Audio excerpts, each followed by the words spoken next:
당신이 원하는 대로 뭐든 다 해봐요. 결혼합시다 우리. 박현준이 그 말을 내뱉는 순간 진주의 입꼬리가 아주 천천히 올라갔습니다. 그 미소가 사랑의 설렘인지 복수의 쾌감인지. 저는 그 장면을 3번 돌려봤는데 볼수록 더 무섭더라고요. 어떤 미소는 꽃처럼 피어납니다. 그런데 어떤 미소는 칼날처럼 번뜩입니다. 진주의 그 미소는 2가지가 동시에 담긴 미소였어요. 그게 이 드라마가 무서운 이유입니다.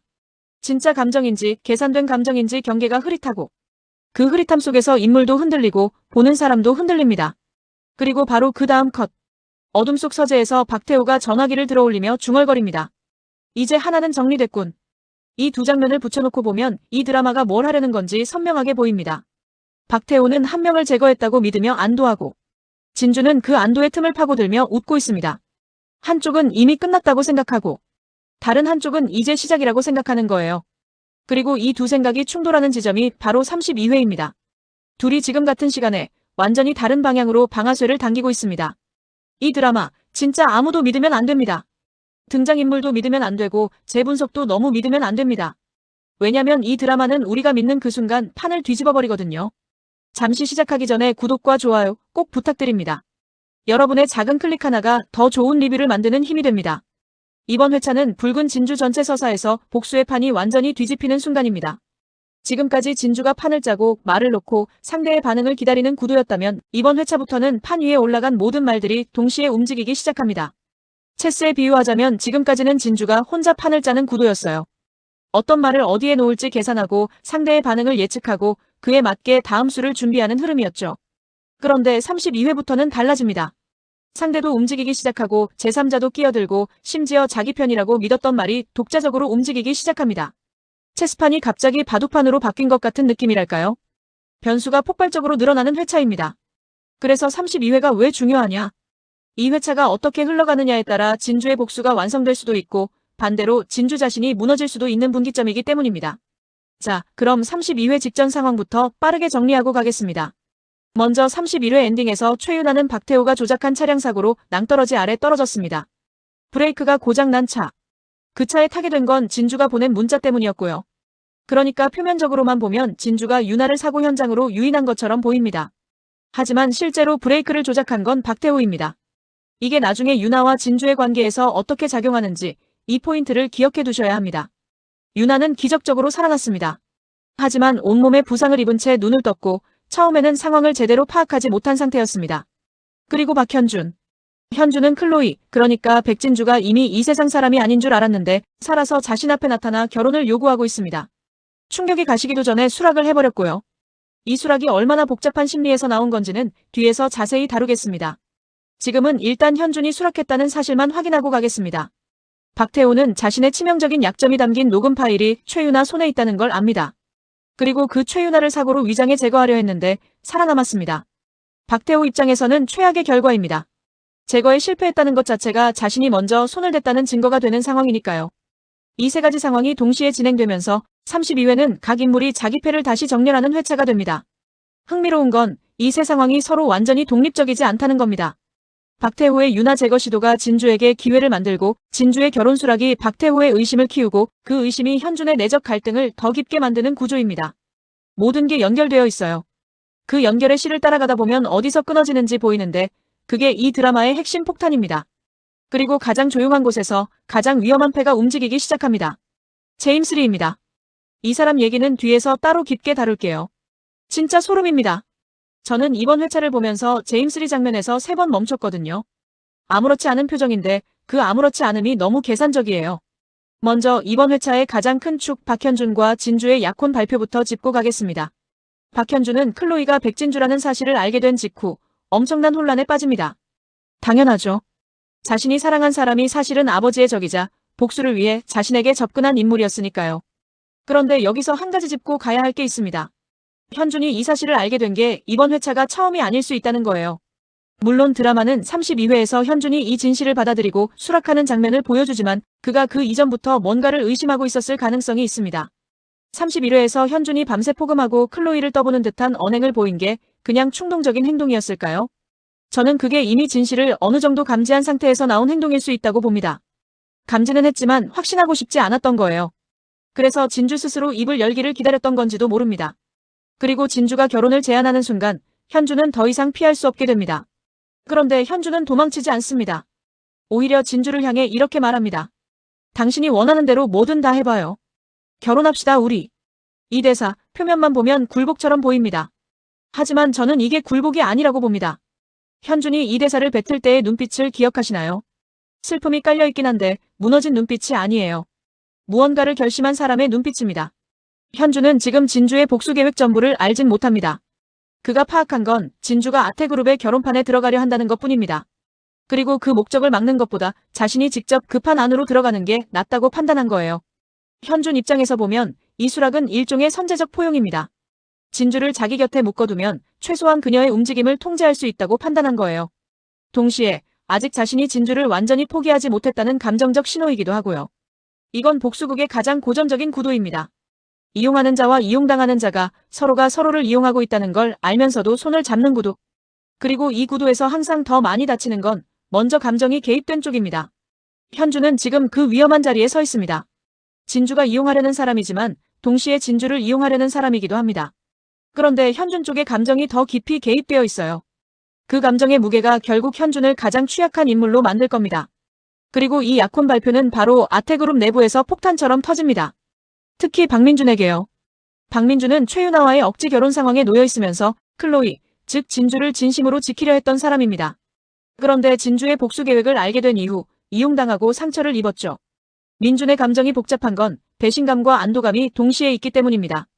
배신감은 당연하죠. 자신이 진심으로 지키려 했던 사람이 자신을 도구로 썼다는 걸 알게 됐으니까요.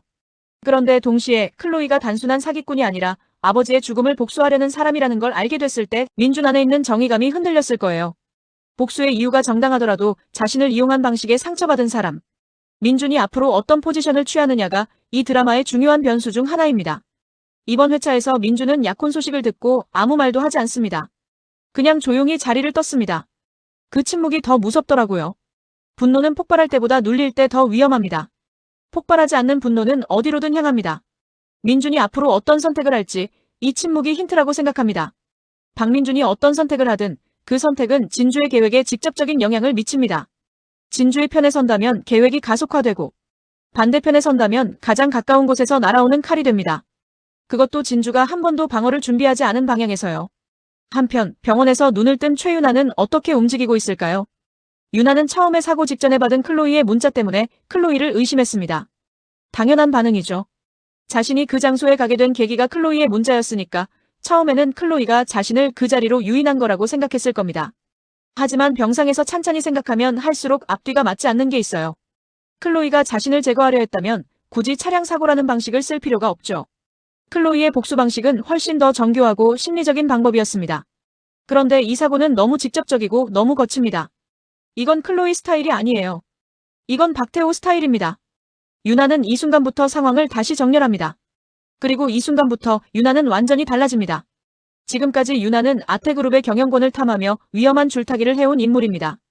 박태호의 약점을 쥐고 아태가의 일원으로 합류하기 위해 박민준과의 결혼을 고집했죠. 경영권, 돈, 지위. 유나가 원했던 건 그것들이었습니다. 그래서 박태호와의 관계도 기본적으로 협상 구도로 접근했어요. 내가 가진 걸 보여주고 그 가치를 인정받고 대가를 받아내는 방식이요. 그런데 이번 사고는 유나에게 이걸 깨닫게 합니다. 박태호는 협상 대상이 아니라 자신을 죽이려 드는 적이라는 걸요. 협상은 상대가 자신을 살려두는 게 유리하다고 판단할 때만 가능합니다. 그런데 박태호는 그렇게 판단하지 않았어요. 유나를 살려두는 것보다 죽이는 게 더 유리하다고 봤고 실제로 실행에 옮겼습니다. 이 순간 유나는 완전히 다른 사람이 됩니다. 살아남기 위한 줄타기를 하던 사람에서 반드시 상대를 먼저 쓰러뜨려야 살 수 있는 사람으로요. 병상에서 유나가 녹음 파일을 꺼내는 장면 기억하시나요? 간호사가 잠깐 자리를 비운 사이 휠체어를 끌고 사라지는 그 장면. 전신 부상을 입은 몸으로 혼자 병원을 빠져나가는 그 장면. 몸이 이렇게 망가진 상태에서도 움직인다는 건 그만큼 절박하다는 뜻입니다. 그리고 그 절박함이 오히려 유나를 더 위험한 인물로 만듭니다. 잃을 게 없어진 사람은 아직 잃을 게 있는 사람보다 훨씬 과감하게 움직이거든요. 이 장면은 30초밖에 안 됩니다. 하지만 이 30초가 앞으로의 전쟁을 예고하는 가장 중요한 복선이에요. 유나가 쥐고 있는 녹음 파일 안에 뭐가 들었냐고요. 박태호가 확보하지 못한 박태호의 치명적인 약점입니다. 구체적으로 어떤 내용인지는 드라마가 아직 전부 공개하지 않았는데요. 저는 이게 단순한 비리 녹취가 아닐 수 있다고 봅니다. 비리 녹취라면 박태호가 이미 어느 정도 법적으로 대비를 해뒀을 가능성이 높아요. 박태호는 그런 종류의 위험을 관리하는데 오랜 경험이 있는 사람이니까요. 그런데 이 녹음 파일이 박태호를 이렇게까지 불안하게 만드는 건 그보다 훨씬 더 근본적인 약점이 담겨 있기 때문일 겁니다. 백준기 사건의 구체적인 실행 방식 혹은 그 사건에 연루된 또 다른 인물. 이 부분은 뒤에 뇌피셜 코너에서 같이 파보겠습니다. 유나는 지금 전신 부상을 이겨내고 가장 위험한 무기를 손에 쥔 채 움직이고 있습니다. 이 상태의 유나가 어떤 선택을 하느냐, 그리고 그 선택이 진주의 계획과 어떻게 맞물리느냐. 이게 32회 이후 가장 큰 관전 포인트입니다. 이번 회차에서 가장 마음이 쓰인 인물은 사실 박현준입니다. 이 드라마에서 현준은 조금 독특한 포지션에 있는 인물입니다. 보통 복수극에서는 복수하는 자와 복수당하는 자가 명확히 구분되어 있죠. 그런데 현준은 그 경계에 서 있는 인물이에요. 아버지는 악인의 편에 있고 자신은 복수자를 사랑하게 된 구도. 현준이 이 드라마에서 가장 비극적인 인물인 이유가 여기에 있습니다. 그는 아무것도 잘못한 게 없어요. 아버지의 죄를 그가 저지른 게 아니고 진주에게 접근한 것도 처음에는 순수한 감정에서 시작됐습니다. 그런데 결과적으로 그는 가장 깊은 갈등 속에 놓이게 됩니다. 현준은 지금 세 가지 충격을 동시에 소화하고 있습니다. 첫째, 자신이 사랑한 클로이가 죽은 백진주였다는 것. 이건 단순한 거짓말이 아닙니다. 이름도 신분도 자신에게 다가온 이유까지 전부 다른 사람이었다는 거잖아요. 그 충격이 어느 정도냐면 사랑의 대상 자체가 사라진 느낌입니다. 내가 사랑한 클로이는 존재하지 않는 사람이고 눈앞에 있는 백진주는 내가 아직 모르는 사람이에요. 둘째, 진주가 아버지의 최윤아 사고 위장 계획을 파악하고 아테카에 합류하려 한다는 것. 이건 현준에게 두 가지 의미입니다. 하나는 아버지가 정말로 그런 일을 저질렀다는 확인이고 다른 하나는 진주가 자신을 이용해 아버지에게 접근하려 한다는 확인이에요. 어느 쪽도 받아들이기 쉬운 사실이 아닙니다. 셋째, 그리고 자신의 아버지가 진주의 아버지 백준기 사건에 깊숙이 연루되어 있을 수 있다는 단서. 세 번째가 핵심입니다. 현준은 결혼을 준비하면서 과거 백준기 사건의 배후를 조사하다 충격적인 단서를 확보합니다. 백준기를 죽음으로 몰아넣은 지시자가 박태호라는 사실 외에 자신의 아버지 역시 그 사건에 깊숙이 연루되어 있었다는 정황이죠. 이 장면에서 현준의 표정이 정말 볼만합니다. 손이 떨리고 서류를 내려놓는 속도가 느려지고 눈빛이 완전히 흔들립니다. 배우가 정말 잘 표현해냈어요. 한 사람의 세계관이 무너지는 순간의 표정이 저렇게 생겼구나 싶더라고요. 현준이 지금까지 아버지를 바라봤던 시선이 있었을 거예요. 완전히 사랑한 건 아니더라도 적어도 존중하거나 이해하려 했던 무언가가 있었겠죠. 그런데 그게 산산조각 나는 겁니다. 그는 진주를 사랑하지만 자신의 집안이 그녀의 원수일 수도 있다는 사실에 괴로워합니다. 그러면서도 진주에게 이 사실을 숨긴 채 혼자 수사를 이어갑니다. 왜 숨길까요? 이게 현준이라는 인물의 핵심 딜레마입니다. 진주에게 이 사실을 말하면 진주의 복수 대상이 아버지뿐만 아니라 자신의 집안 전체로 확장될 수 있어요. 그 순간 진주와 현준의 관계는 끝납니다. 그렇다고 계속 숨기면 나중에 더 큰 배신이 됩니다. 그래서 현준은 혼자 감당하려는 겁니다. 아버지의 죄를 직접 밝혀내고 그 책임을 아버지가 지게 만들고 그렇게 함으로써 진주의 복수와 자신의 가문 사이에서 어떻게든 균형을 잡아야 합니다. 하지만 이 균형은 이미 깨져 있습니다. 진주는 박태호만을 목표로 하는 게 아니고 자신을 둘러싼 시스템 전체를 무너뜨리려 하거든요. 현준이 아무리 한쪽을 막으려 해도 진주의 복수는 그 방어막을 비켜서 움직일 겁니다. 이 구도 굉장히 위험합니다. 진주는 현준을 전략적 파트너로 이용하려 하는데 현준은 진주를 지키면서 동시에 자기 가문의 죄를 혼자 감당하려 합니다. 이 두 사람은 지금 같은 방향을 바라보는 것 같으면서 완전히 다른 걸 원하고 있어요. 진주는 박태호와 최윤아의 몰락을 원하고 현준은 진주를 지키면서 동시에 아버지 문제를 자신이 정리하고 싶어 합니다. 그리고 그 간극이 벌어지는 순간 누군가는 반드시 무너집니다. 저는 현준이 무너지는 쪽에 가까울 것 같다고 봅니다. 진주보다 현준이 훨씬 많은 걸 혼자 짊어지고 있거든요. 이제 이번 회차의 가장 핵심적인 복수 전략을 짚겠습니다. EJ. 오랑캐로 오랑캐를 제압한다는 뜻이죠. 진주의 전략이 딱 이겁니다. 자신이 직접 박태호와 최윤아를 무너뜨리는 게 아니라 두 사람이 서로를 무너뜨리게 만드는 거예요. 진주의 이번 수는 정말 무섭습니다. 둘 중 하나가 아니라 둘 다 끝낼 거야. 이 한 줄이 진주의 32회 전략을 완벽하게 요약합니다. 진주는 박태호와 최윤아가 서로를 파멸시키도록 이간질을 멈추지 않습니다. 박태호는 최윤아를 죽이려 했고 최윤아는 살아남았습니다. 이 상황 자체가 이미 두 사람 사이에 회복 불가능한 균열을 만든 거예요. 중요한 건 진주가 이 균열을 만든 게 아니라는 겁니다. 균열은 박태호 스스로가 만들었어요. 진주는 그 균열이 생기도록 상황을 설계했고 이제 그 균열을 더 넓히기만 하면 됩니다. 이게 진주 복수의 가장 무서운 점입니다. 자신의 손을 더럽히지 않아도 상대가 스스로 무너지는 구조를 만드는 거예요. 진주가 할 일은 그 균열의 쐐기를 박는 것입니다. 구체적으로는 최윤아에게 박태호가 자신을 제거하려 했다는 증거를 제공하고 동시에 박태호에게는 최윤아가 아직 살아서 움직이고 있다는 사실을 상기시키며 불안을 키우는 것이죠. 이렇게 되면 박태호와 최윤아는 서로를 향해 집중하게 됩니다. 그 사이 진주는 아태그룹 내부 권력의 핵심으로 조용히 파고드는 거예요. 그리고 동시에 정체를 의심하며 밤새 폭음 등으로 자신을 떠보려 했던 현준의 의심을 결혼이라는 초강수로 덮어버립니다. 생각해보면 이게 얼마나 대담한 수인지 알 수 있습니다. 일반적인 복수극에서 주인공은 상대의 의심을 피하기 위해 숨습니다. 정체가 들킬 것 같으면 한 발 물러서거나 증거를 없애거나 다른 방향으로 주의를 돌리죠. 하지만 진주는 오히려 전면에 나섭니다. 의심하고 싶으면 해봐. 난 이미 내 곁에 있어. 이건 심리전입니다. 현준이 의심할수록 그 의심을 해소하려면 진주와 더 가까이 있어야 합니다. 그리고 진주와 가까이 있을수록 진주는 아테가의 중심에 더 깊이 자리를 잡게 됩니다. 의심 자체가 진주의 무기가 되는 역설적인 구조예요. 그리고 아테그룹 내부 권력의 핵심으로 파고드는 것. 이게 진주의 진짜 목적 중 하나입니다. 단순히 박태호와 최윤아를 무너뜨리는 것만으로는 부족합니다.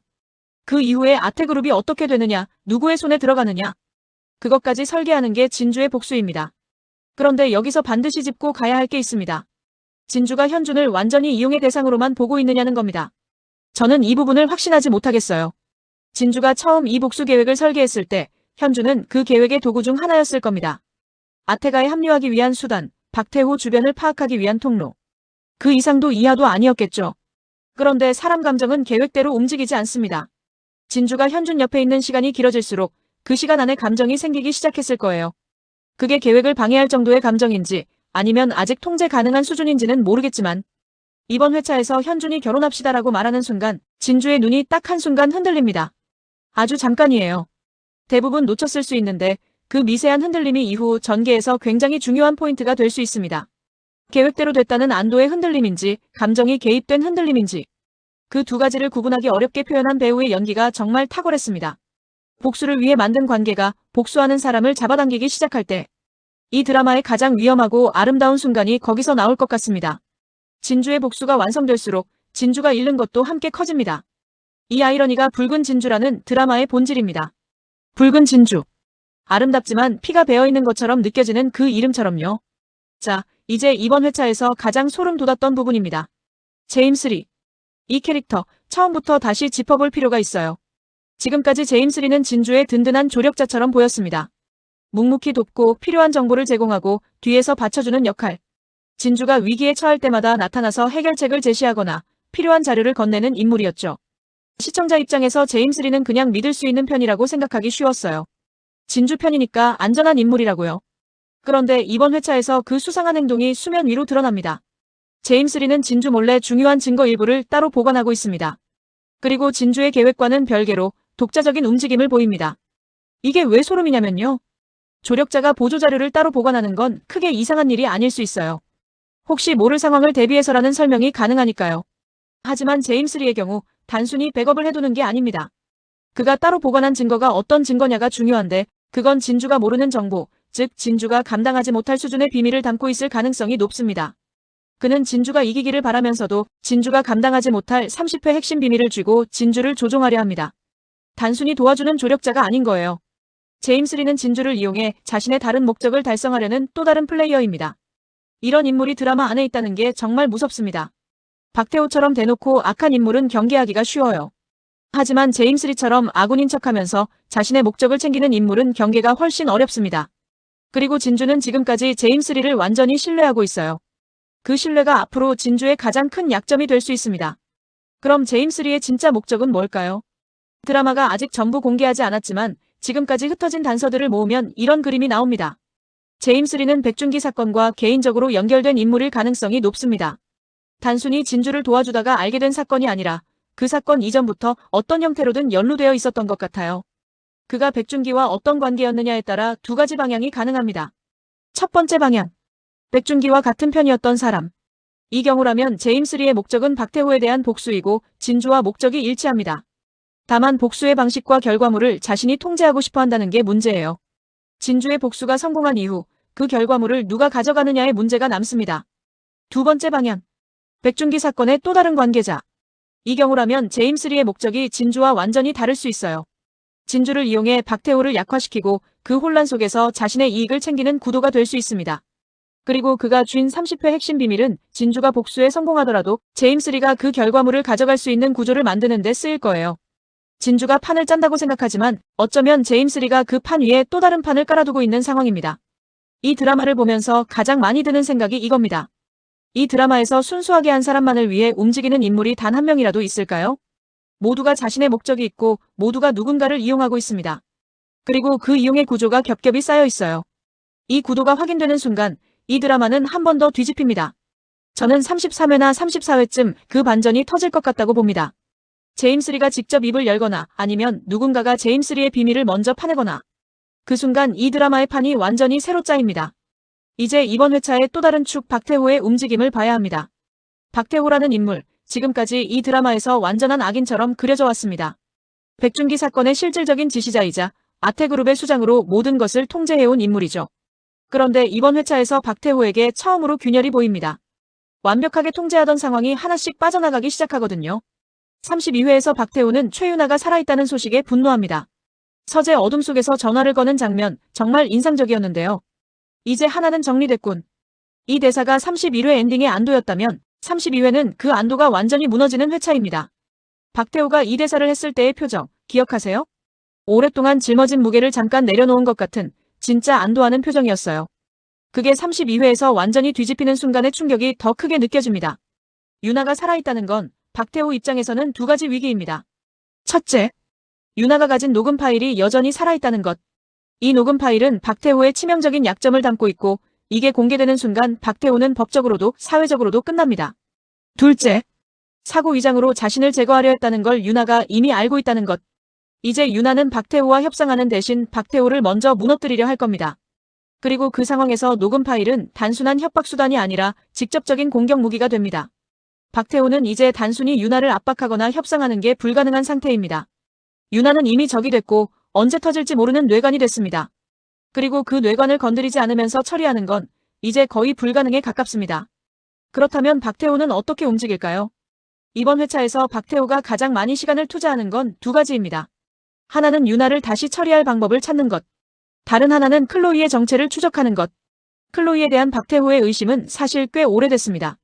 처음부터 클로이라는 인물 자체가 어딘가 정보가 부족했고 배경이 불분명했거든요. 그런데 진주가 현준의 결혼 상대로 공식화되는 순간 박태호의 의심이 훨씬 더 집중됩니다.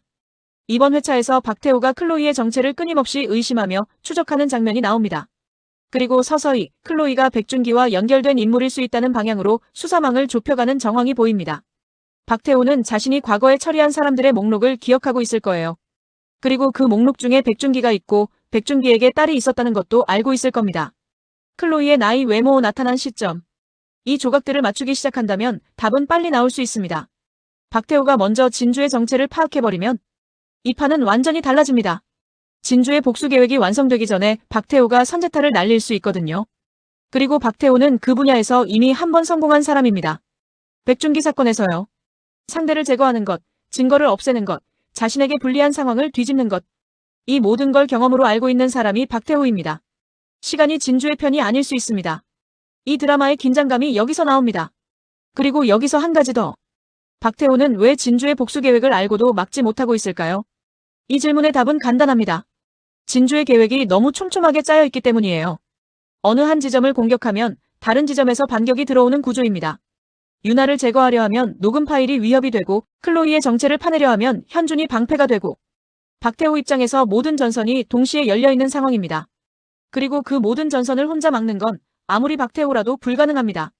이게 32회에서 박태호가 처음으로 수세에 몰리는 구도가 형성되는 지점입니다. 이번 회차에서 드라마가 던진 가장 큰 반전은 이겁니다. 박현준이 과거 백준기 사건을 조사하다 발견한 단서. 백준기를 죽음으로 몰아넣은 지시자는 박태호. 그런데 그 사건에 또 다른 인물이 연루되어 있었고 그 인물이 현준의 아버지 쪽과 연결되어 있다는 정황입니다. 여기서 시청자들이 놓쳤을 수 있는 포인트가 있습니다. 진주의 복수 대상은 박태호와 최윤아입니다. 하지만 만약 현준의 아버지도 그 사건에 연루되어 있다면 진주는 현준의 아버지에 대해서는 아직 모릅니다. 현준은 알고 있고 숨기고 있습니다. 이 비밀이 터지는 순간 진주와 현준의 관계는 완전히 새로운 국면으로 접어듭니다. 이용과 감정 사이에서 균형을 잡고 있던 두 사람이 한순간에 서로의 적이 될 수도 있는 상황이 만들어지는 거예요. 그리고 그 순간을 가장 잘 활용할 수 있는 사람이 누구냐고요. 제임스 리입니다. 제임스 리가 쥔 30회 핵심 비밀이 바로 이 연결고리일 가능성이 매우 높습니다. 그가 이 정보를 언제, 어떻게, 누구에게 꺼내느냐에 따라 이 드라마의 결말이 완전히 달라질 수 있습니다. 먼저 백진주와 박현준. 복수를 위한 전략적 관계이자 서로가 서로를 이용하고 있다는 걸 알면서도 손을 잡은 비극적 연인 관계입니다. 이 관계의 핵심은 누가 먼저 감정에 무너지느냐입니다. 지금까지 진주가 이성적으로 판을 짜왔다면 현준의 진심 어린 수락이 그 이성의 균열을 만들고 있습니다. 흥미로운 건 이 두 사람이 서로를 완전히 모른다는 겁니다. 현준은 진주의 복수 계획 전체를 모르고 진주는 현준이 쥔 아버지 관련 단서를 모릅니다.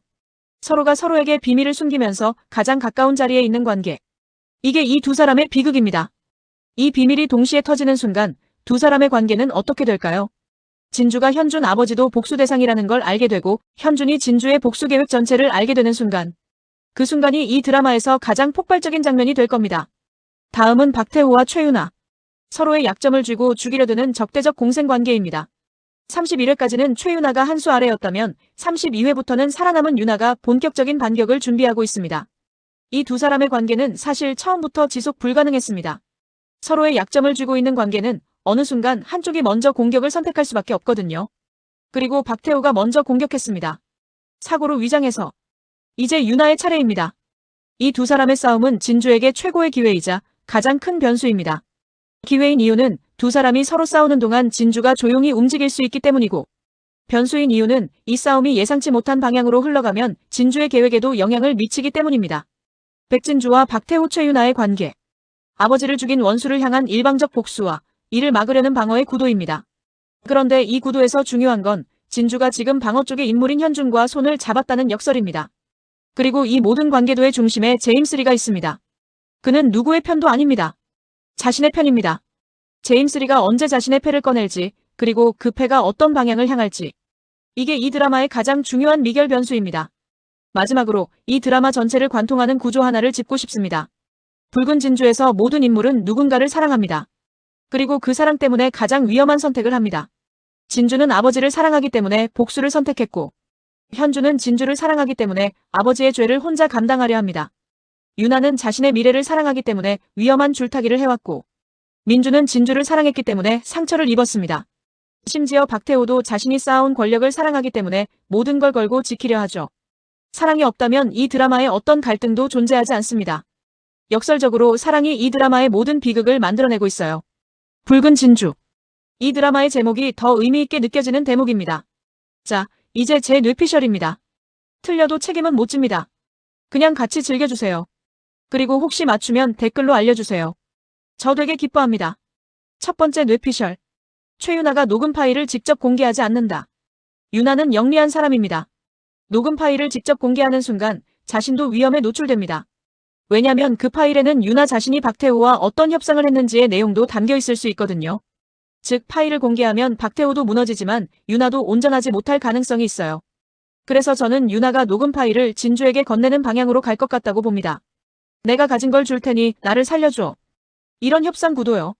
직접 공개하는 리스크를 윤아가 지는 게 아니라 진주에게 공을 넘기는 겁니다. 그렇게 되면 진주는 박태호를 공격할 무기를 두 개 손에 쥐게 됩니다. 자신이 이미 확보한 증거 하나, 윤아가 건네준 녹음 파일 하나. 그런데 여기서 문제가 생깁니다.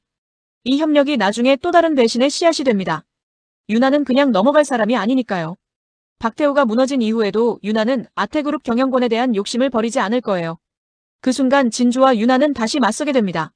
진주의 복수가 박태호와 윤아를 모두 끝내는 것이지만 윤아를 끝내려면 먼저 윤아의 협력이 필요하고 그 협력이 끝나는 순간 윤아와의 전쟁이 시작되는 아이러니.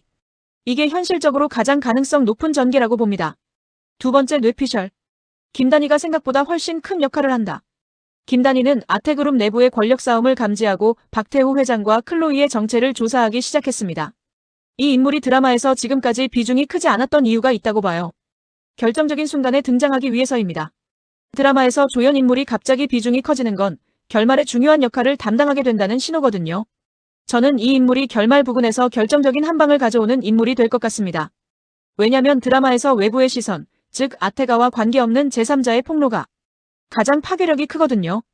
진주가 직접 폭로하면 복수라는 동기가 개입되어 신뢰도가 낮아질 수 있어요. 하지만 아무 이해관계가 없는 제3자가 폭로하면 그 무게가 다릅니다. 김단희가 조사하고 있는 내용이 공개되는 방식과 시점에 따라 진주의 복수 계획 전체가 달라질 수 있어요. 세 번째 뇌피셜. 제임스 리는 백준기의 진짜 파트너였다. 제임스 리가 진주 몰래 증거를 보관하고 있는 이유. 그 30회 핵심 비밀의 내용. 저는 이게 백준기가 죽기 전에 제임스 리에게 남긴 어떤 유언 혹은 비밀 거래일 것 같습니다. 제임스 리가 진주를 도운 건 단순히 진주가 불쌍해서가 아닐 거예요. 백준기와의 약속이 있었거나 혹은 백준기가 죽기 전에 제임스 리에게 뭔가를 맡겼을 가능성이 높습니다. 그리고 그 비밀에는 진주도 몰랐던 아버지의 또 다른 면이 담겨 있을 수 있어요. 백준기가 단순한 피해자가 아니라 박태호와의 싸움에서 어떤 거래를 시도했거나 아니면 자신의 죽음을 이미 예상하고 뭔가를 준비해뒀거나 진주의 복수가 완성되는 순간 아버지의 비밀이 터지면서 진주 스스로가 무너지는 구도. 이 드라마가 그 방향으로 간다면 정말 명작이 될 것 같습니다. 복수가 완성됐는데 허무한 이유가 생기는 것. 그게 가장 잔인한 결말이니까요. 네 번째 뇌피셜. 박현주는 결국 진주의 편에서 아버지와 싸운다. 이건 거의 확신에 가깝습니다. 현주는 이미 아버지의 범죄 단서를 확보하고 있고 진주를 향한 감정도 완전히 끊지 못하고 있습니다. 그리고 이 드라마의 서사 구조상 현준이 박태호의 편에 서는 건 불가능합니다. 현준이 아버지의 죄를 알고도 눈을 감는 캐릭터로 그려지지 않았거든요. 현주는 처음부터 옳고 그름에 민감한 사람입니다. 그 성격이 결국 그를 진주 편으로 이끌 거예요. 결말 부분에서 현준이 박태호를 향해 직접 칼을 겨누는 장면이 나올 것 같아요. 법적인 방식이든 직접적인 대결이든 아들이 아버지를 무너뜨리는 장면. 그리고 그 장면에서 진주가 어떤 선택을 하느냐가 이 드라마의 가장 큰 감정적 클라이맥스가 될 겁니다. 현준이 아버지를 무너뜨리는 순간 진주의 복수는 완성됩니다. 하지만 진주는 현준으로 인해 복수가 완성된 사실을 어떻게 받아들일까요? 자신의 손이 아니라 원수의 아들 손으로 복수가 완성된 상황. 그 감정이 어떻게 표현되느냐에 따라 이 드라마의 마지막 인상이 완전히 달라집니다. 다섯 번째 뇌피셜. 최삼식이 박태호와의 과거 거래를 스스로 폭로한다. 최윤아의 아버지 최삼식은 박태호와의 어두운 거래 사실을 숨기려 하며 딸의 폭주에 불안해하고 있습니다. 이 인물이 드라마 안에서 보이는 불안은 단순한 걱정이 아닙니다. 죄책감이 섞인 불안이에요. 자신이 잘못한 일이 있고 그 잘못이 딸을 위험에 빠뜨린다는 걸 알고 있는 사람의 불안입니다. 그런데 저는 이 사람이 결국 딸을 지키기 위해 스스로 고백하는 쪽을 택할 것 같습니다. 부모는 결국 자식 앞에서 무너지거든요. 윤아가 위기에 처하는 순간 최삼식이 모든 걸 고백하며 박태호를 먼저 공격하는 장면. 그게 최삼식이라는 인물의 마지막 선택이 될 것 같아요. 그리고 그 고백이 박태호의 과거를 완전히 뒤집어 엎는 마지막 퍼즐 조각이 될 수 있습니다. 진주의 계획 밖에서 예상치 못한 방향에서 날아오는 결정타. 드라마의 결말은 항상 이런 식으로 완성되는 경우가 많더라고요. 여섯 번째 뇌피셜. 진주는 복수를 완성하지 못한다.